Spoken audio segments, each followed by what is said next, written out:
শেরপুরের নালিতাবাড়ী উপজেলার গারো পাহাড়ের পাদদেশে বন্য হাতিগুলো গত এক সপ্তাহ ধরে আরও বেপরোয়া হয়ে উঠছে। উপজেলার সীমান্তবর্তী এলাকায় এক সপ্তাহ ধরে লোকালয়ে দাপিয়ে বেড়াচ্ছে 40টি বন্য হাতির একটি দল। স্থানীয় বাসিন্দারা বন্য হাতি আতঙ্কে থাকছেন সারাক্ষণ।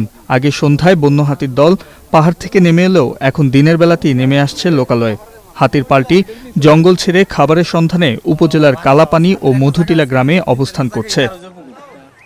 5 জুন সোমবার বিকালে বন্য হাতির পাল্টি পাহাড় থেকে নেমে আসে নালিতাবাড়ী উপজেলার মধুটিলা ইকোপার্ক সড়কে। প্রায় 3 ঘন্টা অবস্থান করায় ওই সড়কে যাতায়াত বন্ধ হয়ে যায়। বন্য হাতি ও মানুষের মধ্যে ধাওয়া পাল্টা দেওয়ার ঘটনা ঘটছে। আতঙ্কে সীমান্ত এলাকার মানুষ দৈনন্দিন স্বাভাবিক কার্যক্রম করতে পারছে না। আমাদের দিনে কোন রাতে কোন সারা রাত সজাগ থাকা লাগে। হাতি কই যায়, কই থেকে কই যায়, খালি হাতিরই খোঁজ রাখতে আমাদের মনে করেন যে কাম শেষ হয়ে যেতেছে। আমরা গরিব মানুষ, কামলা দিয়ে আছে ভাত খাই, এই কামলাও দিবার পাইতেছি না, হাতির ভিজে থাকা লাগে। পাল্টি বুরুঙ্গা কালাপানি এলাকায় বাড়িঘর ভেঙেছে। একই গ্রামের এক মৎস্য খামারে হাতিগুলো গোসল ও পানি পান করতে নামে।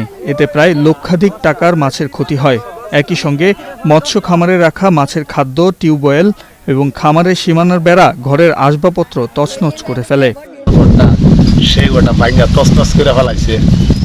এটি নিয়ে আমরা চিন্তায় আছি, আমরা কি করবো এখন। এই ফিশারিতে 3:30টায় নাইমিয়া তারা এখানে গোসল করে, পানি ছিটায় এবং গাছ ভাঙে। অনেক টাকা মাছ আছে, মাছ ক্ষয়ক্ষতি হইতেছে হাতির জন্য। এই পাহাড় এলাকা, এই লেচু বাগান আছে, লেচু বাগানে ক্ষয়ক্ষতি হইতেছে। বন্য হাতির আক্রমণ থেকে ফসল রক্ষায় আধা পাকা ধান কেটে বাড়িতে নিচ্ছেন কৃষকরা। ক্ষয়ক্ষতির আশঙ্কায় কারো হাতে লাঠি, কারো হাতে ঢিল, কারো হাতে বাঁশি। গ্রামবাসী মশাল জ্বালিয়ে হৈ হুল্লোড় করছে। তা দেখে হাতিগুলো কখনো ক্ষোভে তেড়ে আসছে। আমরা যাই এটাকে সারা দিই, হাতি যাতে ক্ষতি না হয়, মানুষের যাতে ক্ষতি না হয়, কিন্তু তাড়ানোর ক্ষেত্রে তো কিছু জিনিসের প্রয়োজন আছে। এই জিনিসগুলো আমরা আপাতত পাচ্ছি না, কোনো সারা পাইতেছি না। ইউনিয়ন পরিষদের মাধ্যমেও না, স্থানীয় বন অধিদপ্তরের মাধ্যমে আমরা এই ডিজেল এইগুলো পাচ্ছি না, আমরা পর্যাপ্ত পরিমাণে পাচ্ছি না সহযোগিতা। ভাতকুচি ওয়ার্ডের ইউপি সদস্য জানান, বন্য হাতি তাড়াতে দ্রুত সরকারি সহযোগিতা প্রয়োজন। ইতিপূর্বে আমাদের এখানে হাতি লুকো মাইরা ফেলাইছে।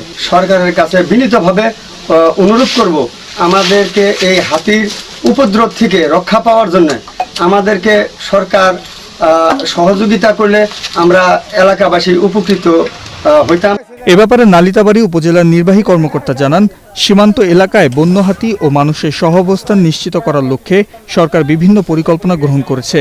বন্য হাতি দ্বারা ক্ষতিগ্রস্ত কৃষক, আহত ও নিহতদের পরিবারকে সরকার ক্ষতিপূরণ দিচ্ছে।